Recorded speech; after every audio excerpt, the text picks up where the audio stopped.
Okay, hello, welcome.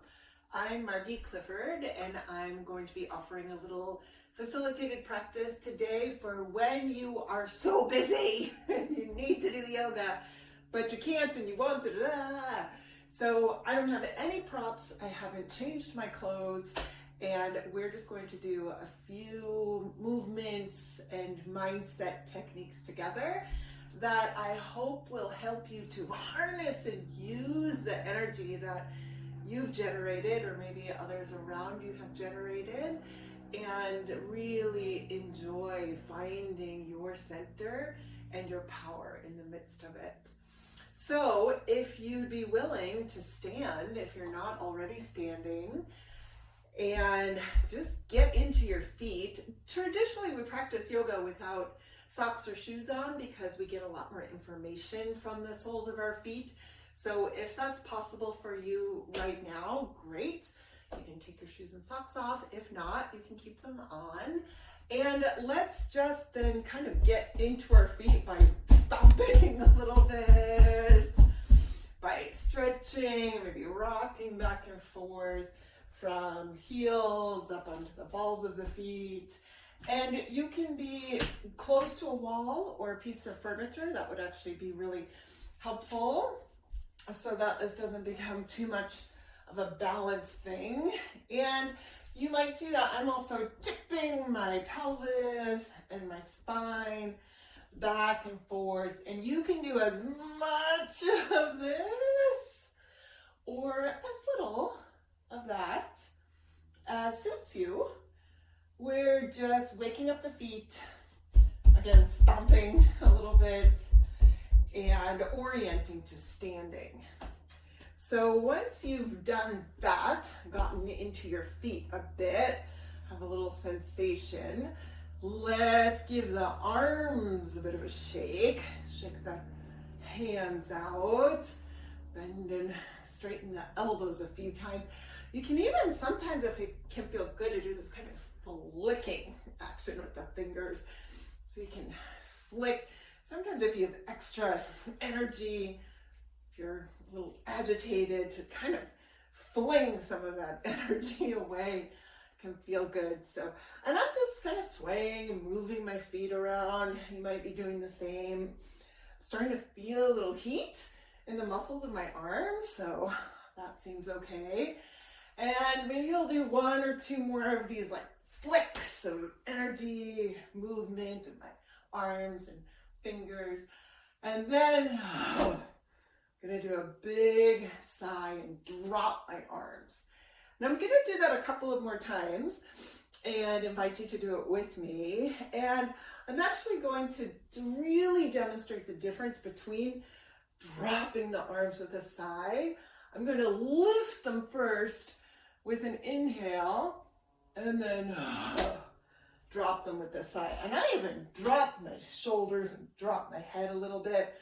Again, you can exaggerate this or minimize it as much as feels good for you. Let's do it once or twice more.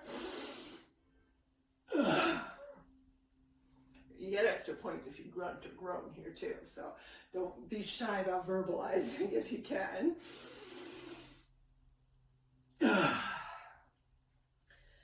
Okay, and then let's do a little sway.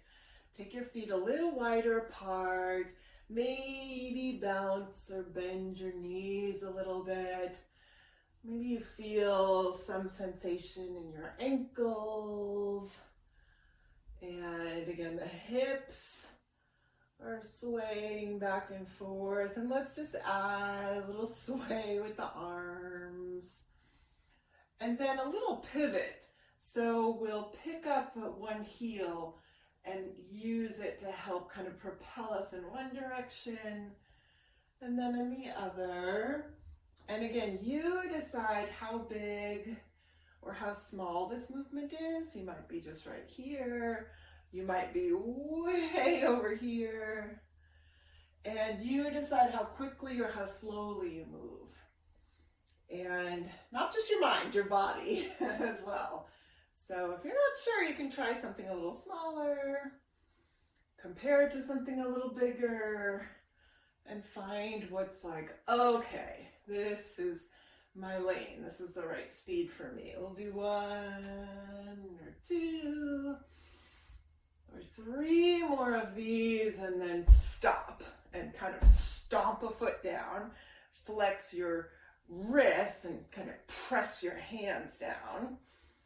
Good. Take an inhalation and see if you can really, as you do, broaden across your chest. Pull your shoulder blades together.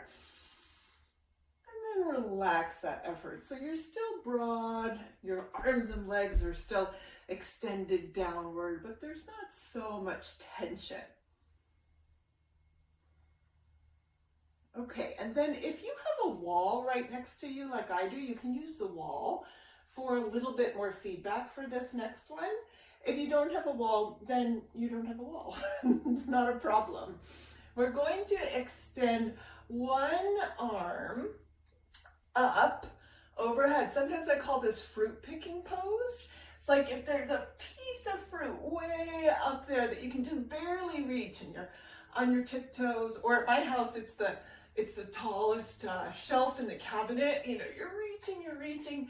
So we'll go either up the wall or just up into the air. If you're at the wall, you can even come up onto the balls of your feet. Maybe let your heels start to drop while you keep your hand lifted.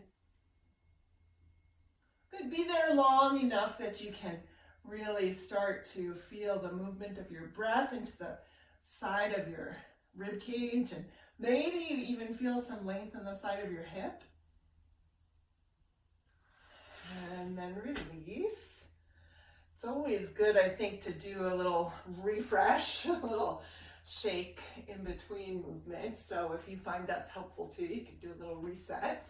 And then the other side. So again, if you have the wall, you can put your hand against the wall. If you don't, then just stretch one hand up into the air. Imagine reaching. Piece of fruit or your favorite mug in the back of the cabinet. Maybe you even come up onto the balls of your feet to get a little more lift, and then start to lower down. And this is really not muscular, so you can't really do it, but you can stay as elongated in that side as possible until you feel some breath moving in there.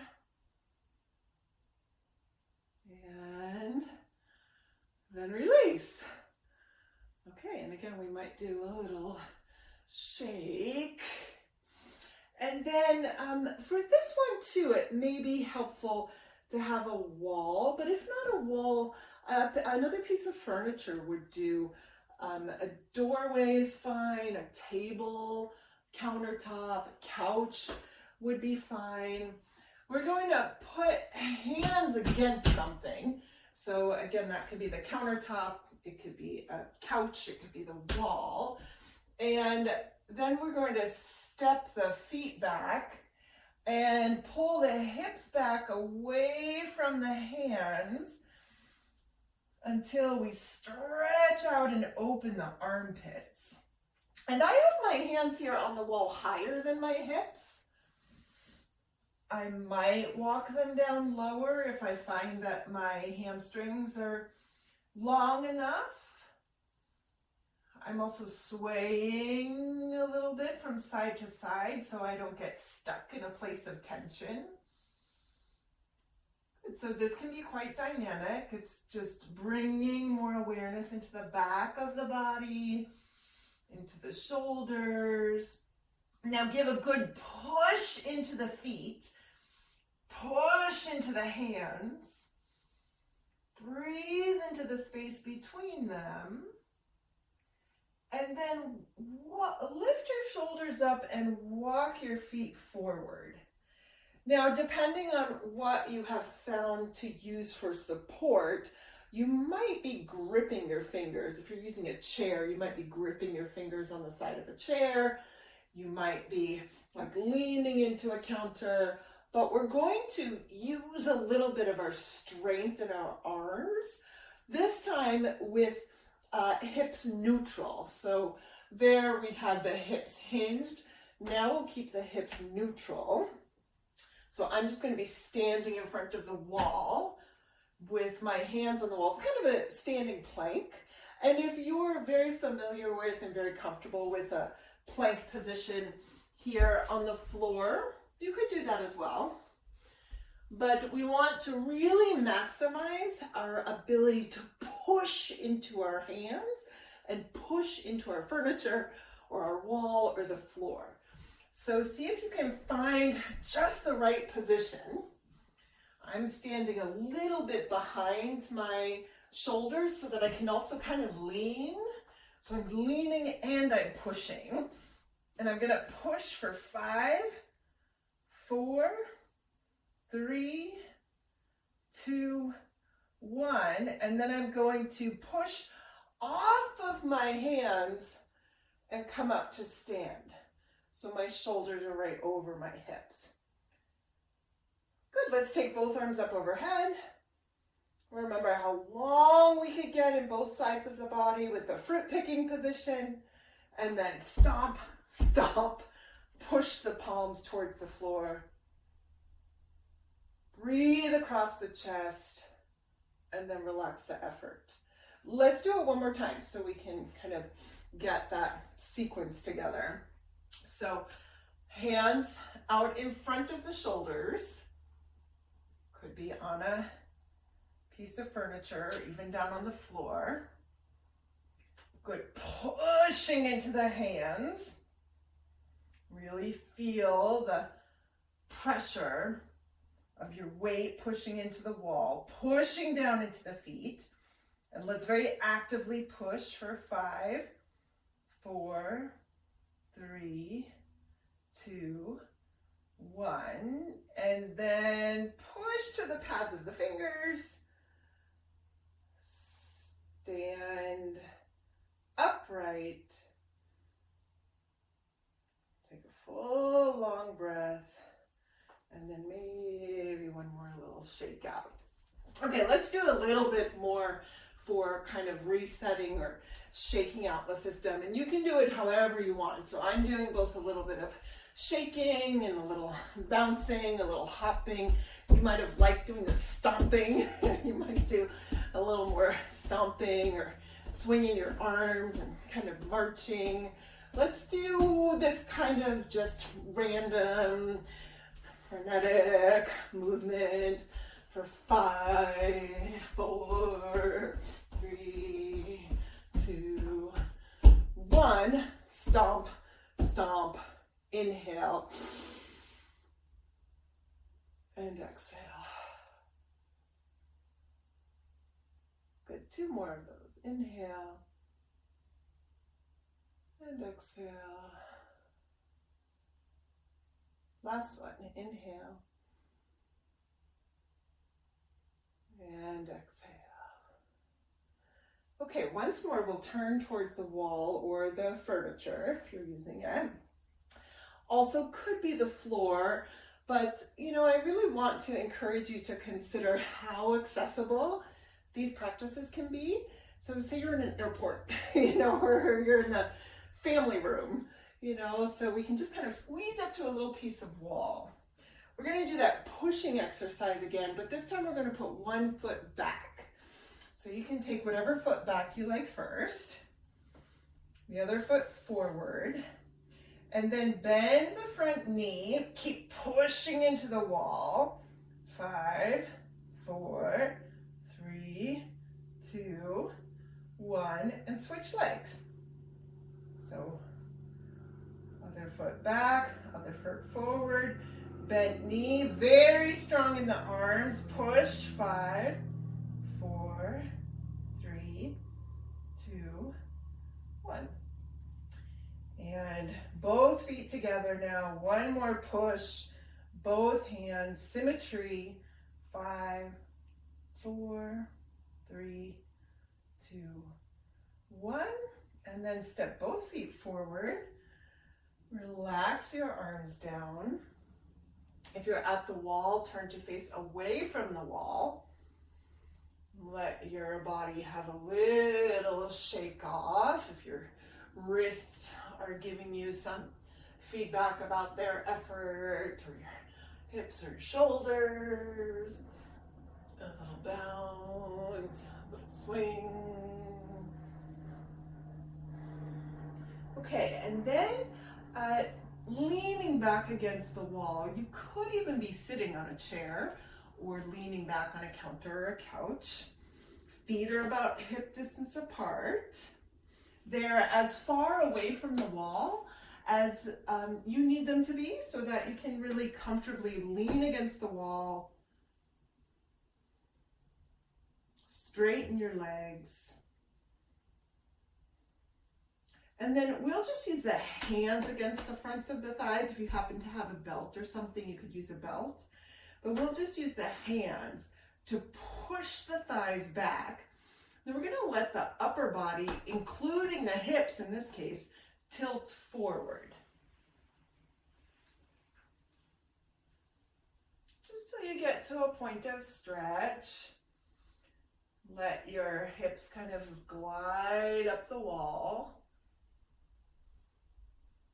And then you decide, based on the feedback you're getting from your legs, from your heart rate, your nervous system, you might soften and bend your knees here now to keep your hips up high and to allow you to spill your spine over your legs. Some of us might like to have a midway point where maybe our elbows rest on our thighs. Maybe even with elbows on thighs, you can make a little cradle for your head with your hands. Good. Others of you may find that the head is happy to hang. Good. Just another breath or two here. Bringing your breath into the parts of your body that are maybe feeling a little more awake or a little more active now.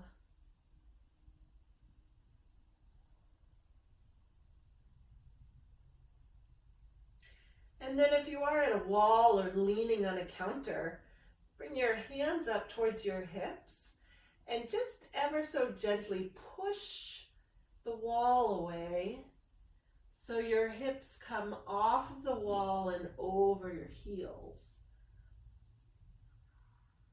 But if you're sitting in a chair, you can just continue to sit back into your hips. Maybe experiment with the distance between your knees.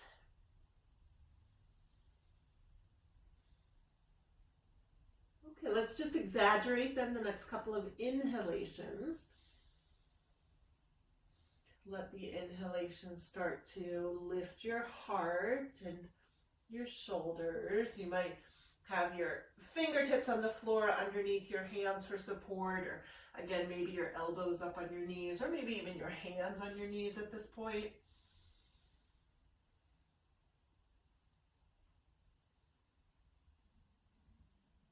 And just 2 or 3 times, we'll lift with the inhale and drop back down a little bit with the exhale.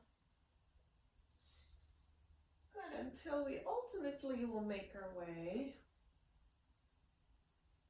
all the way up to standing. And then to standing with arms extending out in front of us. Coming back down with the exhale. And then we'll add the movement of the gaze up with the hands on the inhale, down on the exhale.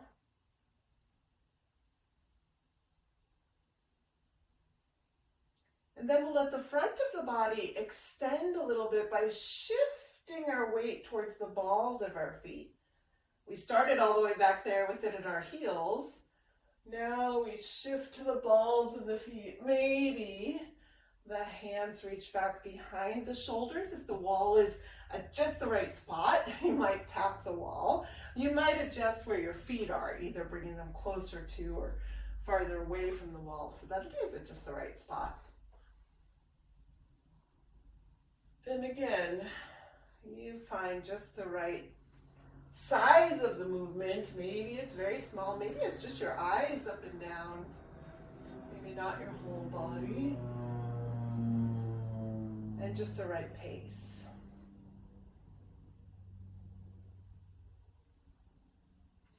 And if you're enjoying a nice, stable, balanced flow of energy, you might even go all the way back and down to the forward bend, all the way up and back to the back bend.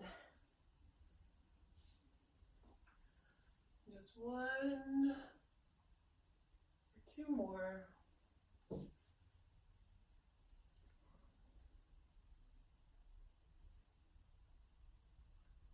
Before we pause with palms together in front of the heart.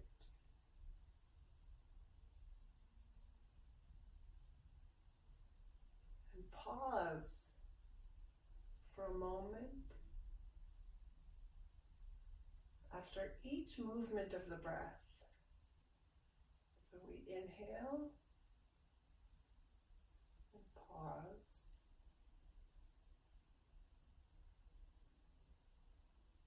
Exhale and pause for even longer.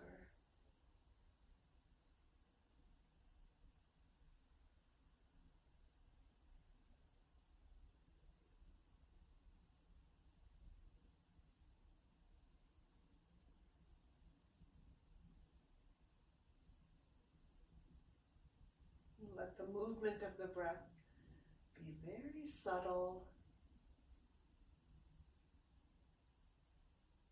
and very centered, so that from right around your navel,